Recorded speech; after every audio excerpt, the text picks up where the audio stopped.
Friends, మీకు ఈ video నచ్చితే లైక్ చేయండి, సబ్స్క్రైబ్ చేయండి. వెన్నెల రూమ్లో ఒక దొంగ వచ్చి దొంగతనంగా తన రూమ్లో ఏవేవో ఉన్నాయా అని చెక్ చేస్తూ ఉంటాడు. ఇంతలో అక్కడ ఉన్న వెన్నెల మేల్కొని వచ్చి, ఎవర్రా నువ్వు, నా రూమ్లోకి ఎందుకు వచ్చావు, ఏం దొంగలించడానికి వచ్చావు, ఎవరు నువ్వు ఇంతకీ అని చెప్పేసి అడుగుతూ ఉంటుంది.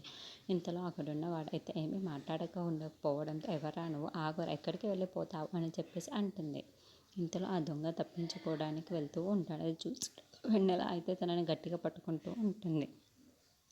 అక్కడున్న దొంగ అయితే తనని చేతుల్లో నుండి విడిపించుకొని పరిగెత్తుకుంటూ వెళ్ళిపోతాడు. అది చూడగానే అక్కడున్న వెన్నెల అయితే, ఆగురా, ఎక్కడికి వెళ్తావు, దొంగ దొంగ అని చెప్పేసి ఇంట్లో ఉన్న వాళ్ళందరినీ పిలుస్తూ ఉంటుంది. ఇంతలో ఎవరు రాకపోవడంతో అక్కడున్న దొంగ అయితే వెన్నెల చేతిలో నుండి తప్పించుకుంటూ ఉంటాడు. ఏం చేయాలో తెలియక అక్కడున్న వెన్నెల అయితే ఒక ఫ్లవర్ వాజ్ని తీసుకొని చాలా గట్టిగా అక్కడున్న దొంగకి మీద విసిరిస్తూ ఉంటుంది. అది తగలగానే అక్కడున్న దొంగ అయితే ఒక్కసారిగా కింద పడిపోతాడు. అది చూసిన ఇంట్లో ఉన్న వాళ్ళందరూ అయితే అక్కడికి వచ్చి ఏం జరిగింది అని చెప్పేసి వెన్నెలని అడుగుతూ ఉంటారు.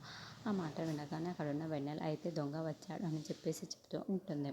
అక్కడున్న వాళ్ళందరూ అయితే అతన్ని లేపుతూ ఉంటారు. తను ఎంతకీ లేకపోవడంతో, ఏంటి ఇతను ఎంతకీ లేస్తలేడు అని చెప్పేసి, అయ్యో వీడు చనిపోయాడు అని చెప్పేసి అంటూ ఉంటారు. ఆ మాట వినగానే అక్కడున్న వెన్నెల అయితే ఒక్కసారిగా షాక్ అయిపోతూ ఉంటుంది.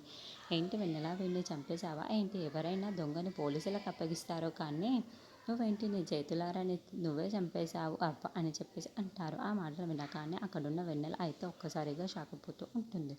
ఏంటి, నేను వీడిని చంపేశానా, ఇప్పుడు ఏం చెయ్యాలి అని చెప్పేసి చాలా భయపడిపోతూ ఉంటుంది.